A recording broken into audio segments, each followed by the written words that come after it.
The story begins at the Bolshoi Theater in Moscow, Russia.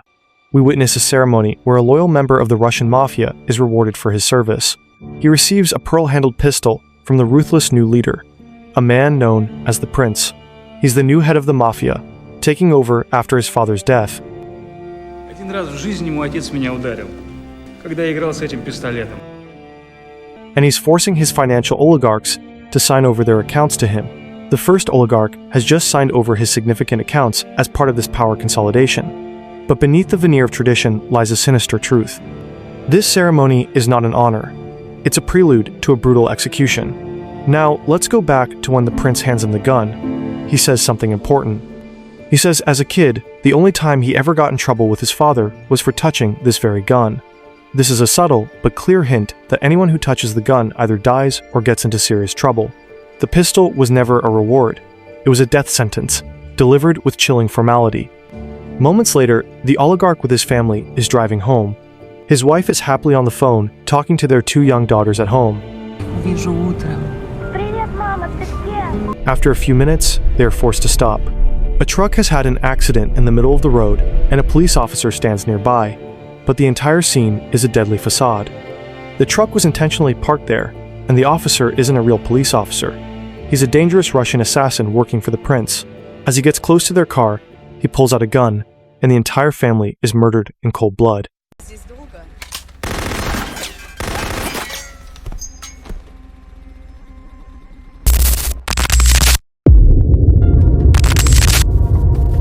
Recap Spark.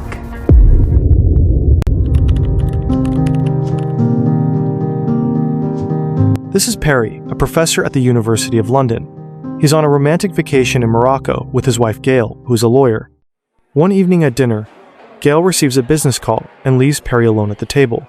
A large, boisterous Russian man named Dima sees Perry sitting by himself and invites him to join his men. Perry initially refuses, but Dima's charismatic nature pulls him in. Dima asks Perry what he does for a living. Perry tells him he teaches poetry at the University of London and is only in Morocco for a vacation with his wife. Dima invites Perry to a party at his place the next evening, but Perry declines. Dima then asks Perry for his credit card. Confused, Perry hands it over. Dima takes a quick look at it and immediately hands it back, making an offer. Perry has to come to his party the next evening if he can remember the credit card number after seeing it just once. Guess what? Dima wins. Dima is an intellectually gifted man with a photographic memory. Perry arrives at the party the next day and discovers it's not what he expected. It's an extravagant Russian mobster party. The truth is, Dima is a high-ranking money launderer and a close associate of the murdered oligarch from the opening scene. Early the next morning, Dima and Perry are in a car. They're heading back from the party. The atmosphere is more intimate now. Dima asks Perry if he plays tennis. Perry says he needs to spend time with his wife, but Dima won't take no for an answer. Later in the day, they're on a private tennis court. Dima is testing Perry's character and trustworthiness. He's looking for something in Perry that he can rely on. After the game, Dima asks Perry to call his wife to the court so he can meet her. Later, Dima invites Perry and Gail to his daughter's birthday party. While there, Perry notices Dima's wife and daughter, who seem terrified as if they know something bad is about to happen to them. At a quiet moment, Dima orders to call Perry to meet him privately on the roof of his house. He tells Perry about his mafia organization and how the son of his former boss has taken over the organization. Dima is talking about the Prince, the ruthless young leader we saw earlier in the beginning. At this point, Perry isn't sure why he's telling him all this. I'm not sure why you're telling me this, Dima. Dima is the second oligarch, and he understands the brutal implications of the recent killing.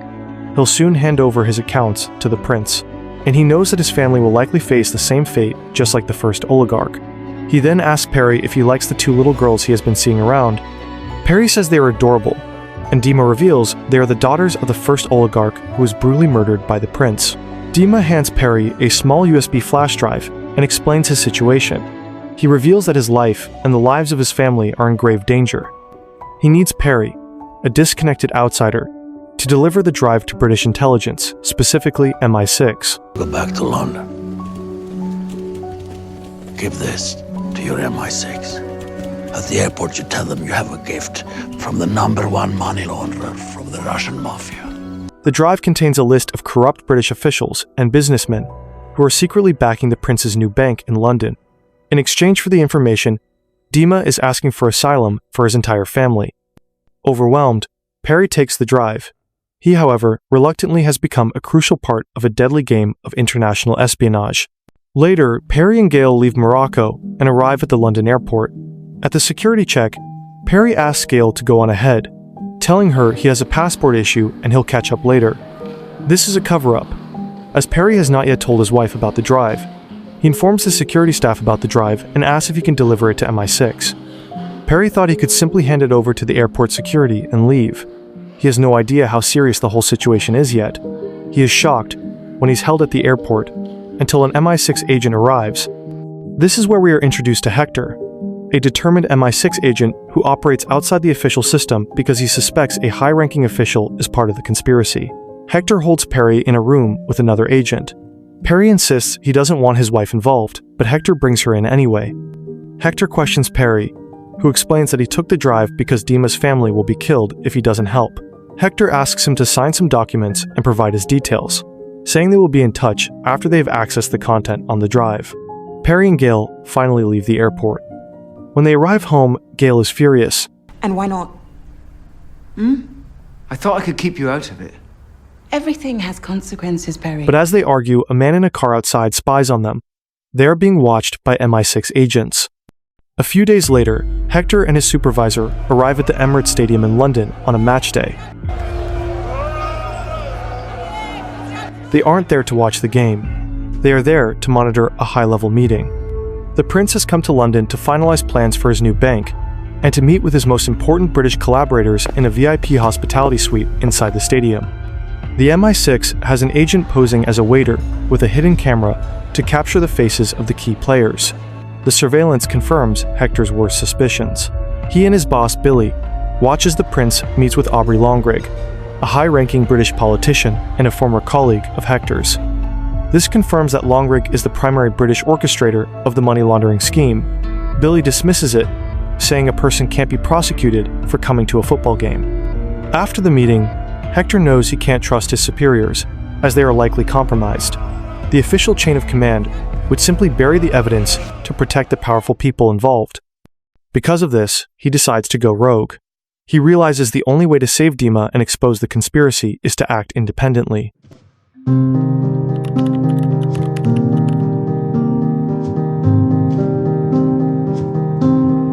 The next day, Hector and his partner meet Perry and Gale to get more information. Hector tells Perry that Dima wants him to be present during their next negotiation meeting in Paris. Perry is confused, wondering why Dima still wants him involved. Gale tells Hector they owe Dima no obligation and want nothing more to do with the situation. Hector takes out an envelope and shows them images of the first oligarch's family after their murder. He explains that Dima and his family are likely to be executed after he signs over his accounts, just like his friend, if they don't help him. This is the older sister, Anna. She was 17. Perry and Gale go home to think on it. She tells Perry they're just using him, but he says he can't stop thinking about Dima and his family. The next day, they meet Hector at the train station. Having agreed to get involved, they head to Paris to meet Dima. Hector sets up the operation in Paris with the goal of re-establishing contact with Dima without arousing suspicion from the Russian Mafia. Perry and Gale are instructed to pose as a couple on a romantic weekend, visiting an art exhibition. Hector's plan is to have them discreetly wait for Dima to find them, which he does at a crowded gallery. Dima sees Perry and shouts, "Professor!" What the fuck are you doing here? His over-the-top reaction immediately draws the attention of the prince's guards, who are suspicious of the chance encounter. This creates a tense situation, as the prince's men question Perry and Gale about their relationship with Dima. Gale explains that they met Dima on a previous vacation in Morocco. The situation is diffused. Dima suggests they meet the next day for a game of tennis. After the encounter, Perry and Gale board a train to meet with Hector and his partner Luke. This is where they share the details of their encounter. They inform Hector that Dima wants to meet them tomorrow for a game of tennis. The next day, Perry and Gale arrive at a luxurious hotel. The place is teeming with Russian Mafia members and guards. Dima's family is also there, and their fear is obvious. Dima greets Perry with his usual "Professor." This reunion is a carefully orchestrated moment. Dima knows that he is running out of time and is using this meeting to finalize the plan for their escape. Dima asks Gale to be with his daughter while he and Perry go to the dressing room to change for their tennis game. Dima and Perry sneak into a massage room, where they meet Hector and his partner. The problem here is that the prince's guards are told to always have an eye on Dima, so he has a few minutes to finish his conversation with Hector before they start searching for him. Dima gives Hector a small memory card containing information. He tells Hector that his information is good and accurate. Dima and Perry head to the court and begin their tennis game.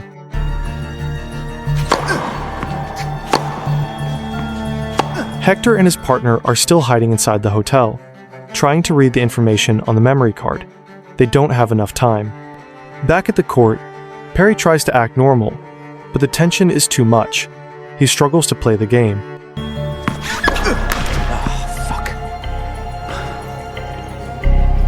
After the game, they meet Hector again. Hector complains that he needs more than just the names of the British politicians involved. He needs proof that those men are being paid by the prince. Dima says he'll get the remaining information, but only after Hector has provided shelter and new passports for his family. Hector says he can't convince the MI6 without those account numbers. Dima tells him he doesn't have that information now, because he will make the payments to those accounts at the same time he signs over the accounts he controls to the Arena Bank. That's the only time he'll get to see those account numbers. The signing will take place at the Allied Bank in Bern, Switzerland, and after that, a reception at the Bellevue Hotel. The same ceremony we see at the beginning of the story is about to happen again, and another family is about to be slaughtered in cold blood. After leaving the hotel, Perry and Gale meet with Hector and his two partners. Hector explains that the entire operation is a failure from an intelligence standpoint. Despite Dima's cooperation, MI6 is not going to officially back the mission. The information is too sensitive and implicates too many powerful people. Hector tells them the Russian Mafia is already suspicious of Dima, and the clock is ticking. If they wait for official approval, Dima's family will be killed. Perry asks how many more men Hector will need to pull this off without official backing, saying he and Gale are ready to help. The entire burden now falls on them. Hector, with the help of his two partners, and with the assistance of Perry and Gale, they must pull off a daring high-stakes rescue with very limited resources.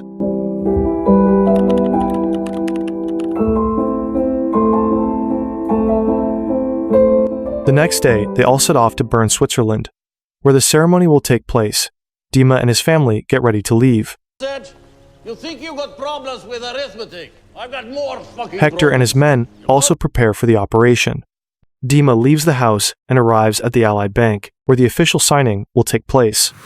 He tells his wife to take the children on a tour of the Einstein Museum in Bern, needing to keep them away from the ceremony to give Hector a chance to pull off the extraction. At the bank, Dima is greeted by the prince.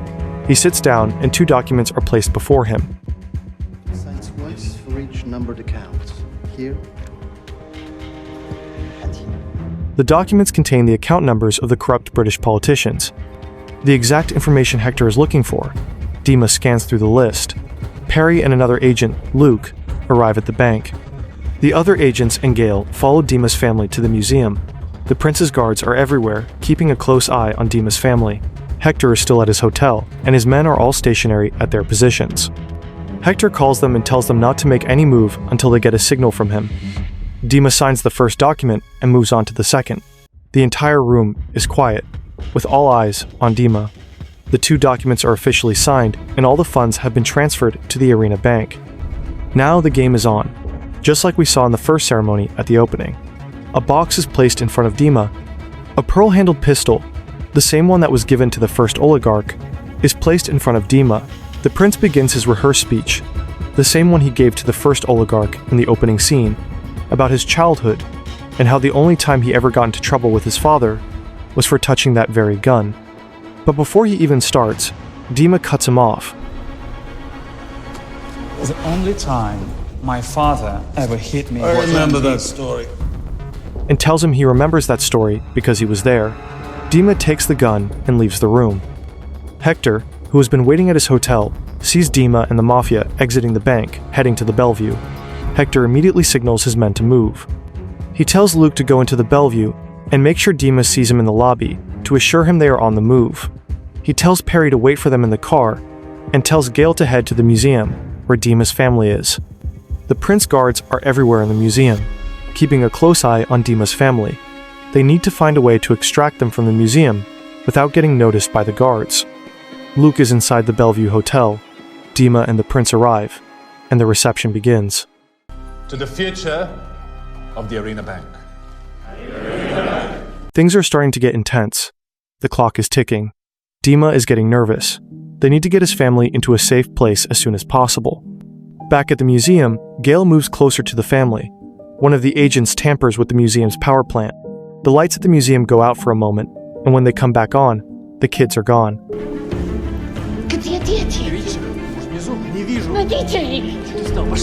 Gale has smuggled them out. They quickly run out of the museum and into a nearby van. At the Bellevue, Dima grows nervous. He sneaks out to make a call, but a guard sees him and tails him. Dima confronts the guard, telling him he's just going to the restroom. What the fuck do you want, you shit-hounds? Going for a pee. They need to get Dima out of the Bellevue as soon as possible, before they realize his family is missing. Time isn't on their side. Luke calls Hector to inform him that Dima is heading to the kitchen. One of the guards follows Dima into the kitchen. Immediately he enters, Dima attacks him.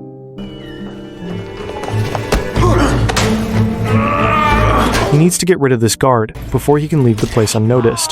Perry, who has left the car and entered the hotel, finds Dima in the kitchen smashing the guard's head to the ground. Perry takes Dima out of the hotel and gets him into a car, where they inform him that his family is safe.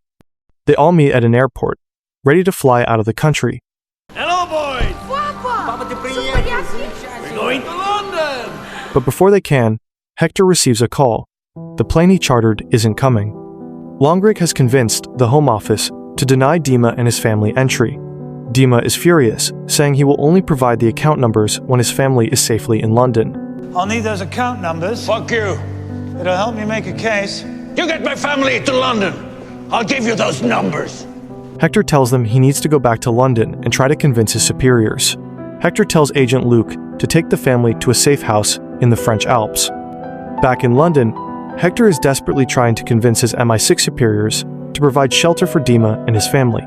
For now, Dima and his family are safe at a house in the French Alps, but this security won't last. It turns out Dima's daughter has been having an affair with one of the prince's men, Andre. He calls her on the phone and lures her into conversation. As they talk, the call gets tracked, exposing where Dima's family is. The prince immediately sends his men. Meanwhile, Dima and his family are happily enjoying their time at the safe house with Perry and Gale. Luke, Hector's partner, receives a call from Hector, who wants to speak to Perry. After the call, Perry tells Dima that Hector informed him that the MI6 superiors want Dima in London to give them the account numbers. If he does, his family will be picked up later. Dima asks Perry if he trusts them. Both men are unsure if this is the right choice. Dima thanks Perry for everything he's done for him and his family. That evening, Dima sees his daughter standing alone outside. He asks what's wrong and she begins to cry, saying she loves him. Dima laughs and asks who she loves. When she says Andre, Dima's smile instantly fades. He tells her to stop saying that, but she continues, tearfully confessing that she is pregnant with Andre's child. Dima, furious, slaps his daughter. I'm gonna kill him! I'm gonna fucking kill him! When he's about to go inside, he sees the dog barking continuously at the road. Dima pauses, realizing something is off. The prince's men have arrived at the safe house. He quickly runs to get his family and takes them to the basement. They equip themselves with guns. Perry is told to stay with the family, while Dima and Luke head outside. A brutal shootout erupts between them and the prince's men. Perry and the women hide in the basement. When the shooting suddenly stops, Perry cautiously steps outside to find out what happened. He sees two of the men lying dead and hears Luke calling to him. He rushes to check on Luke, who is shot in the shoulder. When Perry asks where Dima is, Luke tells him that Dima followed one of the attackers into the woods. Perry quickly runs after them. He finds Dima getting beaten by one of the men. As the guy is about to shoot Dima, Perry quickly pulls his gun and shoots the attacker.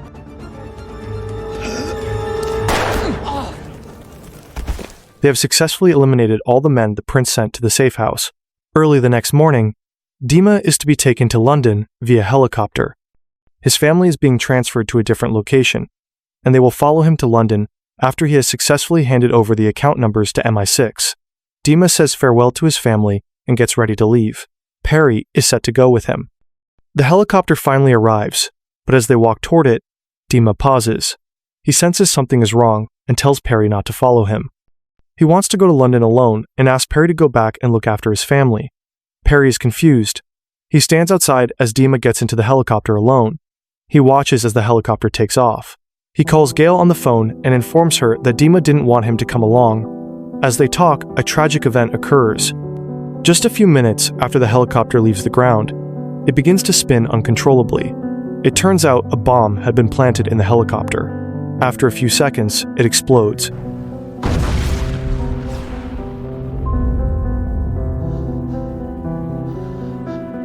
Killing Dima instantly. Perry is in a state of shock, unable to believe his eyes. On the road, Dima's family sees the explosion and immediately knows it was Dima's helicopter. His wife and daughters break down in tears. Dima is dead, and the account numbers are gone with him. The entire accident was orchestrated by the prince and the corrupt British politicians to ensure the account numbers never reach London. Just the following day, the Arena Bank is officially launched in London by the prince to launder billions of dollars for the corrupt British politicians and billionaires. After a few days, Perry and Dima's family arrived in London safely. Perry visits Hector at his house. Hector welcomes him inside and pours him a drink. Cheers. Perry hands a box to Hector and says Dima wanted him to have it. The box contains the gun Dima was given by the prince after he signed the documents in Bern. Hector is confused and laughs as he holds the gun. He has no idea what Dima wants him to do with it. He keeps checking the box for any additional information, but finds nothing. Hector tells Perry he's sorry things didn't work out as planned. Perry responds by saying the family is safe, which is all Dima wanted. They shake hands and Perry leaves. Still confused about why Dima wanted him to have the gun, Hector continues to inspect it. He finally clocks the gun and notices something hidden inside. It's a piece of paper containing a letter from Dima. The letter contains all the names and account numbers of the corrupt British politicians involved in the money laundering scheme. Dima used his photographic memory to memorize all the account numbers when he was signing the documents at the bank. Listed below are the names and account numbers of the people that have allowed over £20 billion of criminal money to find its way into the City of London. Aubrey Longrig, MP, account 37556890. Jeremy Cross, MP, account 18986301. Lady Valerie Wendelson, account 25590721. Matthew Vale, MP, account 59764028.